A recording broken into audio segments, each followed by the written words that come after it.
I am Kimberlin Izazaga, and today I present to you my action research project on the effects of task-based language teaching on willingness to communicate in a kindergarten dual immersion setting. And so my identified problem was that my students were not speaking enough in the target language, and I identified a need for real-world applications into the classroom, as well as structured opportunities for students to speak. And so this study is important because it expands on past findings with evidence about oral language use and gives an insight of student perspectives during information gap tasks. So my SLI inspiration began with Dr. Julio Torres in his multilingualism and task-based teaching course. And here's where I created my first task portfolio. And here is where I realized and was guided by Dr. Torres on how to adapt all these new instructional strategies as I was learning into my young language learners. And moving on to Dr. Brianna Janza-Sanchez's course in technology in the classroom, here's where I was introduced to willingness to communicate in a low-stakes setting, more specifically in an asynchronous video. And so I questioned how I could incorporate these two areas of interest for me into my research, and here's why I developed my research questions. 1, what is the impact of information gap tasks on the willingness to communicate of kindergarten learners in a Spanish dual immersion classroom? And 2, how do information gap tasks affect the amount of target language use in a kindergarten Spanish dual immersion classroom? And so here are some key terms that I like to identify before we get into the study, just to help with understanding. So McIntyre et al. In 1998 defined willingness to communicate as the readiness to enter discourse at a particular time with a specific person or persons. And Ellis in 2003 defined task-based language teaching as meaning-focused language use activities that engage participants in communicative processes with real-world language use. And so moving on to information gap tasks as defined by Ismaili and Badrami 2016, they require students to engage in information exchange to get meaning across using language. And of course, task repetition, as defined by Aramaki in 2024, is the same or slightly altered task, whether the whole task or parts of a task. And finally, dual immersion programs, as defined by Patowski 2004, language minority and language majority students are combined in the same classroom with instruction given in both languages.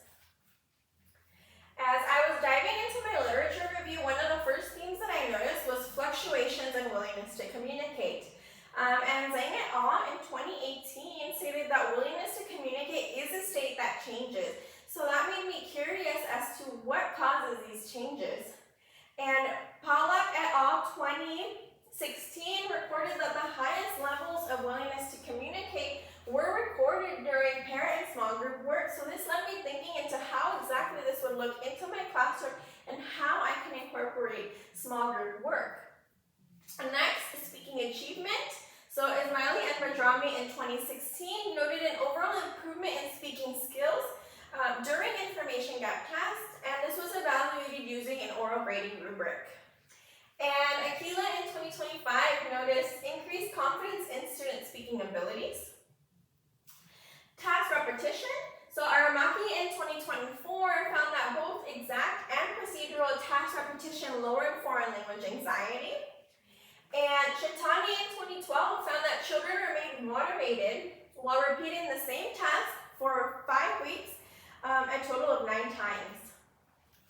And so a little bit about my teaching context, or a lot about my teaching context, because I want you to really get a big picture of where this took place and who my participants were. So this is our beautiful Oceanside Pier. We are located in Oceanside, California at Pablo Todd School of the Arts, and we're about an hour drive from the Mexico border into Tijuana.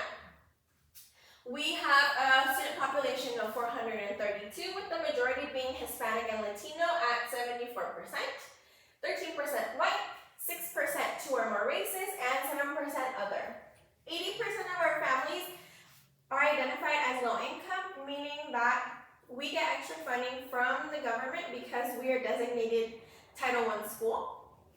20% of our students are identified as English learners. And regarding our test scores, 26% of students scored at or above proficient in math, and 30% of students in reading. And so I know a lot of us don't teach kindergartners, so I wanted to give you a little bit of an insight into what my students are doing at this age group. So we are a full day 90-10 program, meaning that 90% of our instruction is in Spanish and 10% is in English. This study had 25 participants, 15 girls and 10 boys, 24 Spanish learners and 1 English learner, and this was identified by parents as what languages they speak at home. My students are ages 5 and 6, so they are working on fine motor skills, and think of this as cutting, coloring, writing. They're working on taking turns. A lot of my students have never had an experience at school before. They're working on following directions, and at this point, when the study was conducted, we had already passed our first 30 days of school, where there's a heavy focus on social skills, letters, drawings, and numbers. And so my study was from October 15, 2025 to November 7, 2025, and it started with the pre-intervention simplified questionnaire, and the first session was also characterized by video recording. So from then on, the weekly intervention was for 4 weeks, and teacher observation journals were kept, as well as student self-reflection journals. And we ended off with a video recording and a post-intervention simplified questionnaire. So these information gap task sessions were 45 minutes long, once a week for 4 weeks. Students were seated in table groups and worked in pairs or groups of 2 to 3. And the same information gap task method was used with different themes. So we started off with courtesy and greetings, moved on to school supplies, family members, and finally hobbies. And so my instructional materials were created based on the task design as defined by Motla et al. 2014, which indicated that there should be a pre-task, main task, and post-task phase. So for the school supply main task that I will show you in a little bit, the pre-task was characterized by watching an authentic video of a little girl showing us what's in her backpack. And so this was a fun way to learn the names of school supplies while seeing a little girl that was excited to show us what was in her backpack. And so this pre-task phase was also an opportunity to learn any vocabulary that will be used, although students were not required to use it. And it was an opportunity to begin practicing how I can show my classmates what's in my backpack. And so the main task you will see in a little bit, students had to negotiate. And the post-task, where we had a teacher-led debrief, and we clarified any misunderstandings, any language misunderstandings, and had additional time to practice. And so the task criteria that I followed as defined by Ellis and Shintani in 2014. And so this criteria distinguishes a task from an instructional activity. So in order for a task to be a task, it must have a primary focus on meaning. It must have a gap requiring exchange of information. Learners rely on their own linguistic resources, and it has a goal of achieving the outcome of the task. And so here is the main task, as I mentioned earlier. So partner A, partner B, and as you can see, they're missing the information that their partner has. So they must negotiate meaning in order to complete it. In the first task, I actually had 12 squares, and students had to write in their partner's responses, but I quickly realized that that is not what my task focus was. So in future tasks, I shortened it to 9 squares, and I cut out the squares, the pictures, so that students could just cut and paste. And so here is an example of a completed task. So for my data collection, my simplified questionnaire, students listened to 3 questions and they rated themselves as okay, yes, or no. As yes, okay, or no, better outlined. Pre and post, this was given pre and post intervention, and I read these questions aloud to students. Audio and video recording was taking place during the first and fourth sessions, and only the small group task during the only the small group work in the main task was recorded. Student reflection journals were an opportunity for students to use a combination of words and or drawings to document how they felt after the session. And then my teacher reflection journal recorded general observations, notable events, and my perspective of student willingness to communicate, and also served as a triangulation source. So just so you get a better idea of what student reflection journals look like, here it is. So this is something that I would interpret as positive, which is a student that wrote excited. This is something that I would interpret as neutral, which, okay, just a flat face. And this is something that I would characterize as negative, which says weird, and it has a sad face. These were all open to my interpretation, and so this is something that we will touch on in the limitation section in a little bit. And here is a table to better help display how I use these data sources by my research questions. So question 1, that was where I used my student self-reflection journals, my teacher observation journal, and the pre and post simplified questionnaire. And question 2, I used the video recordings from the first and the fourth sessions.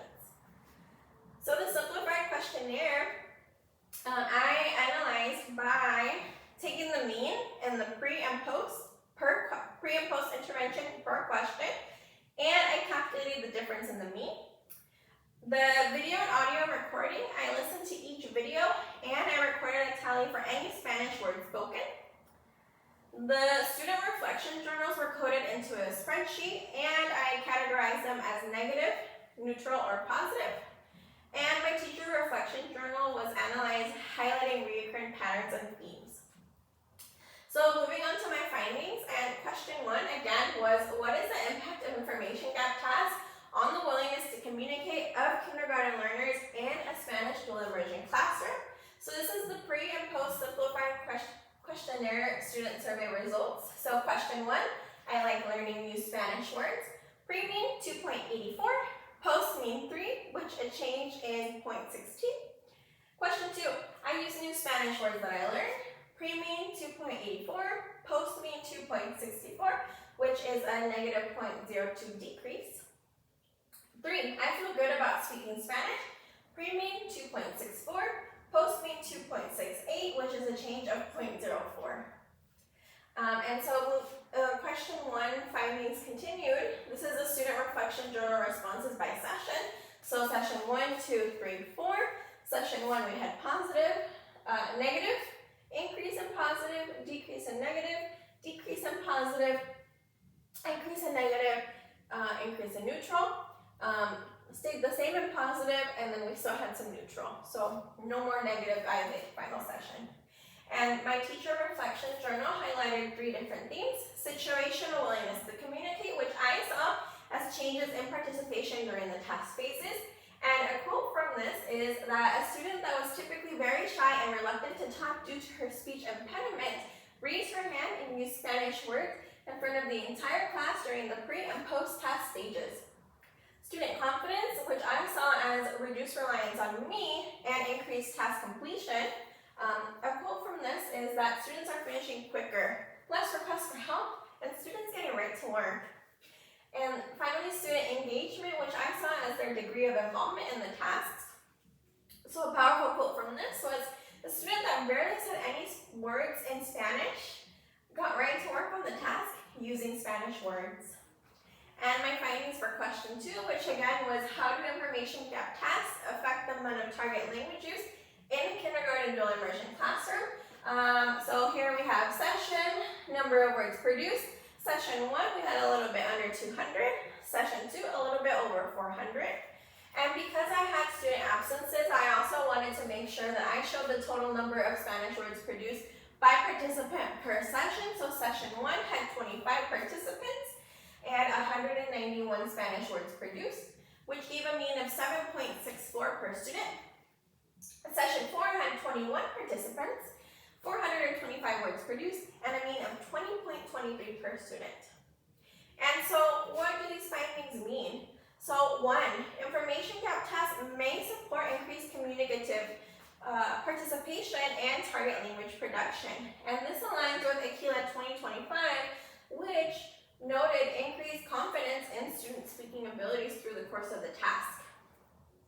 2, a low-stakes environment and students being given a communicative purpose may have contributed to the most observable willingness to communicate behaviors.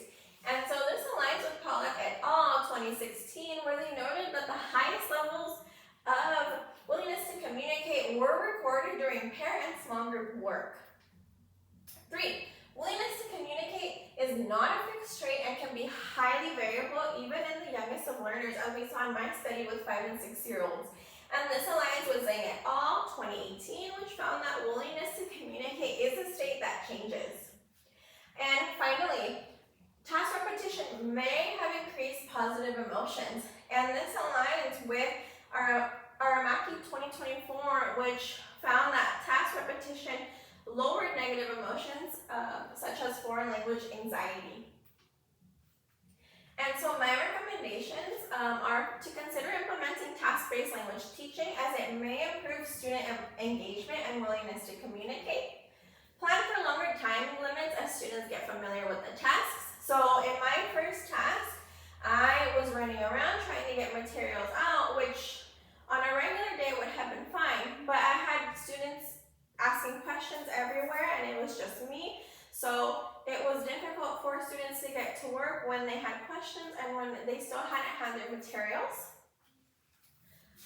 So I recommend either you do a trial run or leave more room, more time to clear up any misunderstandings and make sure that you're able to get all your materials out. Plan for repeated exposure to the same task structures with opportunities in a low-stakes environment. So pick any type of tasks and then repeat that same task structure. And moving on to the limitation. So my classroom environment could be hard to replicate, and I did have a small sample size of 25 students. So this could be hard to replicate and hard to generalize. And my relationship with students could have also influenced results. They were assured that there were no right or wrong answers in their responses. However, I noticed that a lot of students erased and picked another answer. So this could have been them trying not to hurt my feelings, even though they were assured that they would not be hurting my feelings. And of course, my difficulty in passing out the materials while clearing up student confusion could have contributed to lower results in the beginning. And so any positive results could have just been that students were more prepared with their materials and had a better understanding of how the tasks works. The length of the study, so only short-term effects were shown, as my intervention was only 4 weeks long. And so Ellis in 2020 notes that it might not be realistic for students to gain new grammatical features in such a short amount of time. So even though there might have been an increase in target language production, how meaningful that increase was and whether or not students gained any new grammatical features is unclear.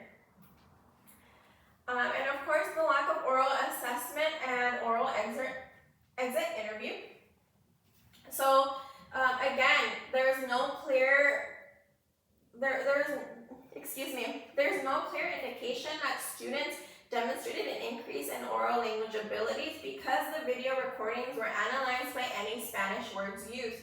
So it is unclear what amount of words actually pertained to the task and were relevant. And as we saw in the student questionnaires, and I showed you a little bit of how I coded them based on positive, neutral, and negative emotions, because my students were not yet writing. So a better measure could have been an oral exit interview. And this way we could have heard from the participants directly instead of my teacher interpretation. And of course, the increase in target language use could have just been due to time in the classroom. This intervention started early on in the school year, and so it could have just been natural growth as students gain familiarity in the classroom and school setting. So I do identify the need to replicate the study with a control group. And this way we can be sure that the results were because of the intervention and not just because of time. And finally, what I learned as a teacher. So I learned that it's important to give students opportunities to speak in a low-stakes environment and give them a communicative purpose. I saw students excited to complete their tests, and this is the same level of excitement that I see when I give students jobs. So if you like, if your students like having classroom jobs, this might be good for you or for them. I also learned that students benefit from real-world applications and authentic videos. So when I was preparing them for that school supplies test, kids were super engaged, and I saw lots of smiles on their faces as they saw a little girl, a native Spanish speaker, show us a haul of what is in her backpack. And so this transformed learning about school supplies and their names into a real-life purpose of, I want to show my friends what's in my backpack. And I also learned that kindergartners are capable of giving written feedback on their feelings. So of course I have used checks such as thumbs up, thumbs to the side, thumbs down.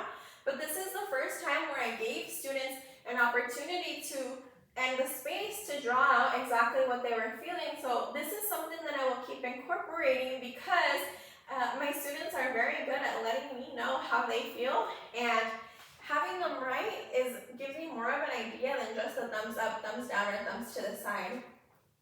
Of course, I'm better equipped to design tasks in the future, and I plan on incorporating them at least once every unit. And I do want to explore other different task types. Just because I only explored information gap tasks in this study, so I'm curious about how students would do with other task types. And of course, I'm better equipped to research future instructional strategies and measure how my students respond. So now when I hear of an instructional strategy, instead of testing it out, first I will research and see what other scholars have done before me. And it doesn't have to be anything formal, but just a way for me to see what has already been done. And I feel better equipped now to take data and measure how my students perform or how my students react, and then decide if that's something that I would keep incorporating or not.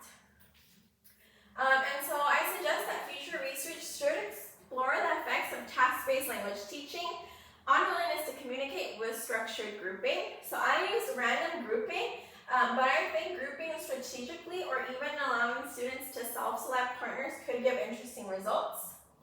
I encourage future research to explore task repetition with an exit interview, and so this would allow us to hear directly from the participants instead of just teacher interpretation.